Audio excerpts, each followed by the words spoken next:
जे संख्याबळ आहे सध्याचं आणि जी परिस्थिती विधान परिषदेत आणि विधानसभेत दोन्हीकडे आहे, एकूणच संख्याबळावरच्या आधारावरती ही संपूर्ण निवडणूक जी आहे ही पार पडणार आहे आणि यामध्ये भाजपचा स्वाभाविकरित्या वरचष्मा जो आहे आपल्याला पाहायला मिळतोय।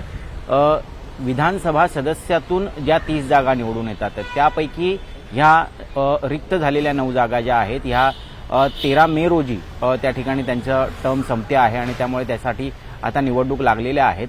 आणि यापूर्वी जर आपण बघितलं तर भाजपच्या वाट्याला 4 जागा होत्या, त्या वाढून आता आणखीन 2 जागा ज्या आहेत ह्या भाजपच्या पदरात पडू शकतात अशा पद्धतीची परिस्थिती आहे। म्हणजे 9 पैकी महायुतीच्या वाट्याला एकूण 8 जागा येत आहेत, तर फक्त 1 जागा जी आहे ही संख्याबळाच्या आधारावरती महाविकास आघाडीला मिळू शकते।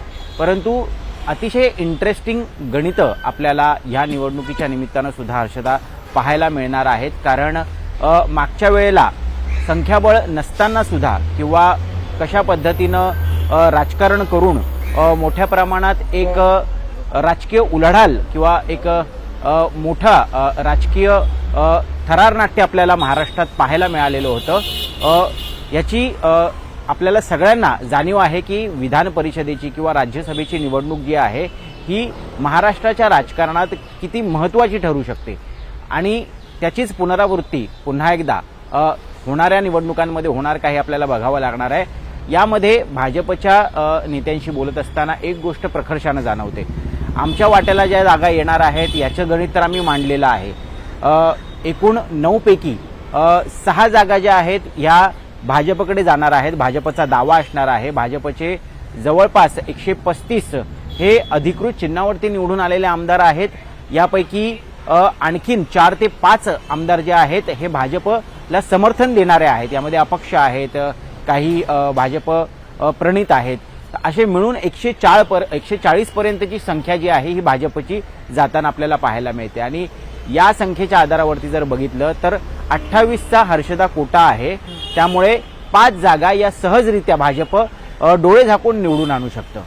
यामध्ये अतिरिक्त मतं जी महायुतीतल्या इतर मित्रपक्षांची आहेत, एकनाथ शिंदे यांची शिवसेना आणि त्याचबरोबर अजित पवार यांची राष्ट्रवादी काँग्रेस यांच्या अतिरिक्त मतांच्या जोरावरती आणखीन एक जागा जी आहे ही भाजप पदरी पाडून घेण्याचा प्रयत्न करणार आहे। कारण दोन्ही पक्षांना फक्त एक जागा त्या ठिकाणी मिळणार आहे आणि त्यांची जी अतिरिक्त मतं आहेत ती भाजपच्या जर पारड्यात गेली तर निश्चित महायुतीचा आणखीन एक आमदार या ठिकाणी निवडून येऊ शकतो। त्यामुळे भाजप या ठिकाणी विन विन सिच्युएशनमध्ये आहे।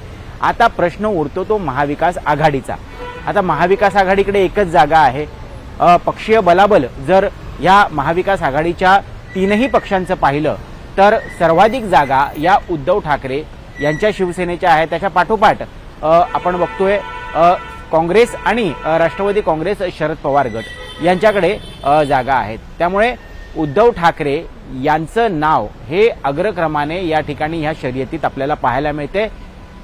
आत्ताच नुकत्याच झालेल्या राज्यसभेच्या निवडणुकीत ज्या पद्धतीनं महाविकास आघाडीमध्ये शेवटच्या क्षणापर्यंत हे ठरत नव्हतं की ही निवडणूक बिनविरोध करायची का, या निवडणुकीमध्ये शरद पवारांना राज्यसभेवरती पाठवायचं का, यामध्ये आदित्य ठाकरेंचा वेगळा सूर होता, संजय राऊतांचा वेगळा सूर होता, काँग्रेस या ठिकाणी आपले पत्ते राखून ठेवून होतं शेवटपर्यंत। परंतु अखेरीस शरद पवार यांच्या नावावरती शिक्कामोर्तब झालं आणि महाविकास आघाडीमध्ये एक आपण म्हणूयात एक सहमती त्या ठिकाणी प्रस्थापित झाली।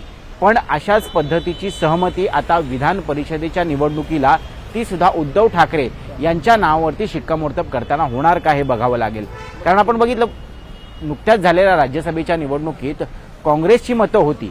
आता यामध्ये काँग्रेस जर उमेदवार टाकत होतं तर त्या ठिकाणी निवडणुका झाल्या असत्या आणि भाजपला पुन्हा एकदा संधी मिळाली असती मोठ्या प्रमाणात फोडाफोडी करण्याची, आपल्याकडे मतं खेचण्याची आणि पुन्हा एकदा विरोधकांना तोंडावरती जोरदार आपटण्याची। पण तसं झालं नाही, फेस सेव्हिंग झालं महाविकास आघाडीचं। आणि आता जर आपण बघितलं विधान परिषदेच्या निवडणुकीमध्ये सुद्धा भाजप याच गोष्टीवरती नजर ठेवून आहे की महाविकास आघाडीमध्ये सहमती बनतेय का। उद्धव ठाकरे यांच्या नावावरती जर सहमती झाली तर निश्चित महाविकास आघाडीला 1 जागा मिळेल आणि उर्वरित 8 जागांपैकी 6 जागा ज्या आहेत या भाजपच्या वाट्याला जातील, जसं मी म्हटलं नाही, एक जागा इतर 2 ज्या महायुतीतले पक्ष आहेत त्यांच्या वाट्याला जाईल. परंतु जर महाविकास आघाडीमध्ये सहमती झाली नाही तर या ठिकाणी मोठी चुरस बघायला मिळू शकते आणि इथेच भाजपला पुन्हा एकदा संधी मिळेल. मोठ्या प्रमाणात घोडेबाजार होण्याची शक्यता नाकारता येत नाही, मतं फुटण्याची शक्यता नाकारता येत नाही आणि अशा परिस्थितीमध्ये मग 9वी जागा सुद्धा महायुती निवडून आणण्याची शक्यता नाकारता येत नाही. परंतु यामध्ये आणखीन एक ट्विस्ट आहे.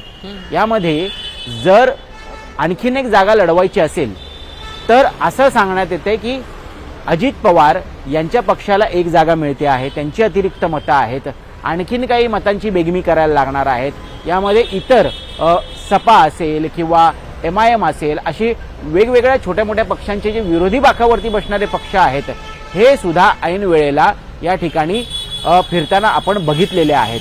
आणि त्यामुळे अशा परिस्थितीमध्ये जर आणखीन एक 9वा उमेदवार निवडून आणायचा असेल तो राष्ट्रवादी काँग्रेस अजित पवार यांच्या पक्षाचा उतरवण्यात येईल आणि त्यांच्या खांद्यावरती बंदूक ठेवून महाविकास आघाडीवरती निशाणा साधण्याची रणनीती जी आहे ही आखली जाऊ शकते. अशा पद्धतीची इंटरेस्टिंग डेव्हलपमेंट जी आहे ही येत्या भविष्यात होऊ शकते. पण हे तेव्हाच होईल ज्यावेळेस महाविकास आघाडीमध्ये सहमती होणार नाही आणि त्यांच्यामध्ये जर भांडणं लागली तर निश्चित याचा फायदा जो आहे हा भाजप आणि महायुती उचलल्याशिवाय राहणार नाही.